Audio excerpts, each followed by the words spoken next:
there are a few positive things out there in the 8th gaming generation, which is the current right now.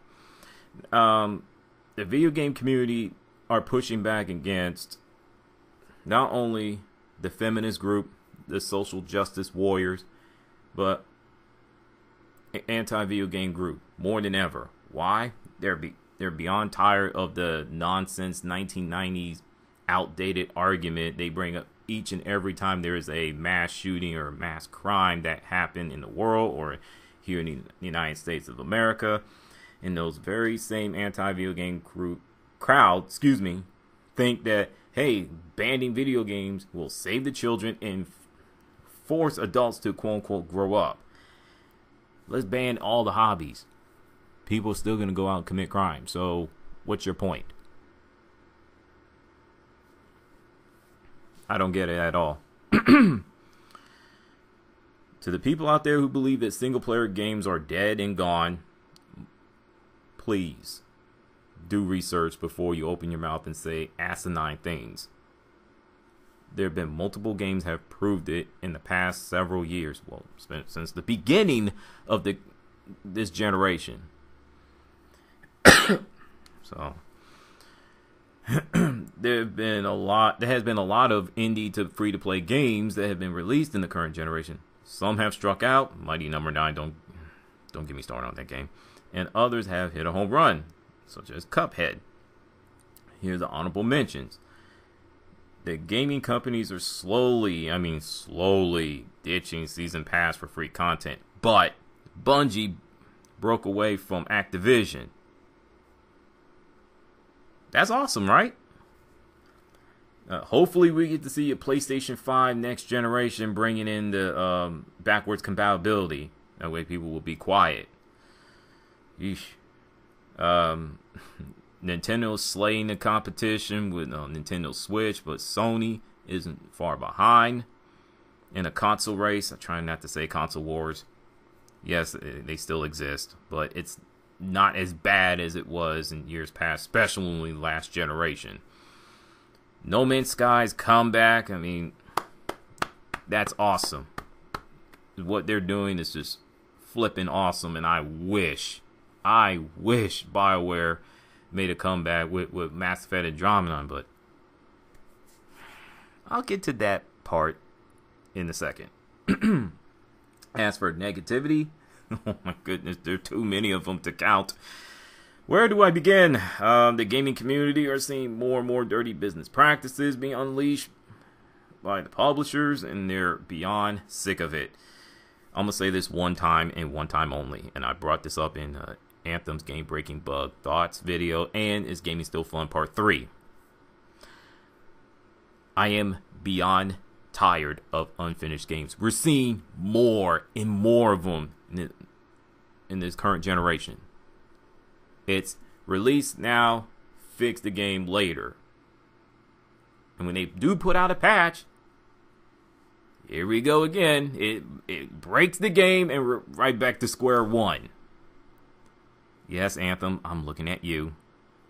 And Metro Exodus. Boy. Wow, unbelievable. From overpriced DLC, Season Pass, hot garbage pre-order bonus / items, loot boxes and microtransactions are the examples of it. Let me get to the microtransactions. I'm not the biggest fan of them. I'm not. Do I think they belong in video games? No. But I'm not going to make every single video putting certain games on blast. You know, what's the point of that?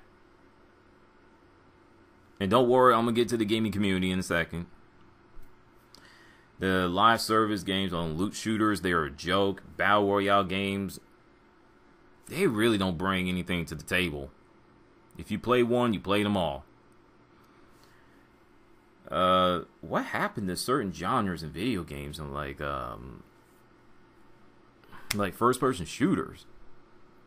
The 6th generation was awesome. You had a variety of them, different, unique. I think where the decline, it started last generation, but you still saw that variety and uniqueness. But now it's just, since the beginning of this generation, it's just like they're all the same. It feels like you're playing sports games. Battlefield and Call of Duty, they still battling one another. I mean, they used to be great.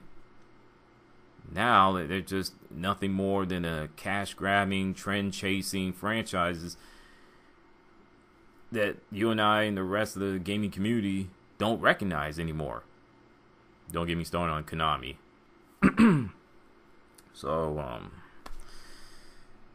stealth games, hopefully Splinter Cell game comes out this year, next year. Come on, Ubisoft, let's go. Come on. Splinter Cell fans they're craving for a new Splinter Cell game. I mean, how long do you have to wait? Speaking of which, memo to Ubisoft. If you're going to do an Assassin's Creed game, can you do it in Japan? I don't care if it's in modern or feudal Japan settings. Can you get that going? Just for the fans' sake? Can you do that? I appreciate that. I don't care how you do it, just do it. Get it done. Oh yeah, one more thing. Can you please give Far Cry franchise a 1-year break? And no, I don't want to hear, well, we can't give the franchise a break. You gave Assassin's Creed a break after they were released, after you treated that franchise like it's a sports game being released either every year or every other year. You ran that franchise in the ground before you decided to give it a break, and look how it turned out. Come on. Get with the program. Oh, I got Far Cry New Dawn. It was on sale for $20. I'm going to try to play that later this year if I get to it. What else? Ever since that GTA 5 was released back in 2013, I could be wrong, there are tons, I mean tons of open world games flooded the gaming market, and that's not good. I mean, Ghost Recon Wildlands, who asked for an open world game? Sniper Ghost Warrior 3, even the publisher had apologized to the fans that they didn't want the open world games. You know something's wrong with that picture. If it ain't one game, it's another. It's like, can we please scale back of the open world setting games, please? And oh yeah, I do blame Horizon Zero Dawn. I love that game, but I blame that and Legend of Zelda Breath of the Wild. And don't get me started with remaster games too. Don't do it. The VGI have turned our beloved hobby into movies to the point where the gameplay, replay value, and the content have become secondary. Which is, when I say VGI, video game industry. It feels like the graphics, attention to detail, voice acting, the story, it has to be on point. It has to be the main focus. While the three things I just mentioned, the gameplay, the content, the replay value, get pushed to the side. I feel like we're seeing that a little bit more, and that's the scary part. If I want all the four things I just mentioned, I go watch a movie or anime. You know? Now, most gamers don't trust reviews from Twitch or YouTube or gaming websites for a variety of reasons, and for that, I don't blame them. I mean, look what happened with IGN's Dead Cells with former employee Philip Muchin controversy last year. You know? Speaking of which, there are people out there who work in the gaming industry, you know, gaming journalism. Supposed to be good at covering games, playing video games, but unfortunately they're not very good. But it doesn't stop them from trashing certain video games. Unreal. Last but not least, before I get on out of here, the video game community. Oh my goodness. I did talk about in Various Thoughts Volume 152 and 153 where the toxicity, the hate, and the negativity is at an all-time high. Unfortunately, it has made its way into video games. It is just horrifying. I mean, from rape threats to death threats, I mean, it's that crap still going on. The swatting has been toned down some, thank goodness.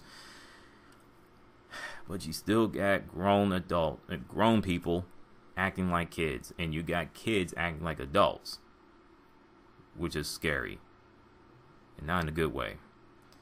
I mean, the gaming community will complain, scream bloody murder, cry, whine, moan about every single thing to the point where my head is going to explode. I'm like, chill out.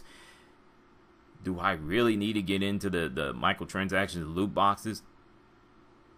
Long story short, for loot boxes. I mean, not loot boxes, for microtransactions. They are optional. I'm not going to say it again. Do you want to buy it or not? Your choice. If you do it and you complain, that is on you. You have zero right to complain at all. If you have a problem with that, that's on you, not me. All right? I mean, the toxicity, I mean, it's just, whatever happened to criticizing a video game? Whatever happened to constructive criticism in video games? It's almost as if that's completely thrown out the window. It's sad where I'm seeing right now.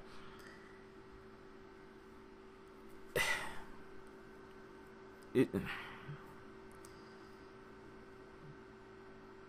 is the worst generation I've ever seen. Do I think it will get better? No. No. I'm doing my best to play video games and keep it moving. I'm playing older games now instead of the newer ones, even though I'm playing new ones, but I'm playing less of them due to the things I just mentioned. In the gaming community, or just, you just want to stay away from them. You know, I don't know, man. It's crazy, and I didn't think I would have to make Is Gaming Still Fun Part 7. I thought I was done with the franchise, the series, you know, but it was on my mind, and thank goodness I had to get it out of the way. I'm done. What's your thoughts of the video, the topic, whatever? Am I right? Am I wrong? Let's have a discussion. Constructive criticism is warranted. Give it to me, but name calling, uncalled for. And with that, I'm out.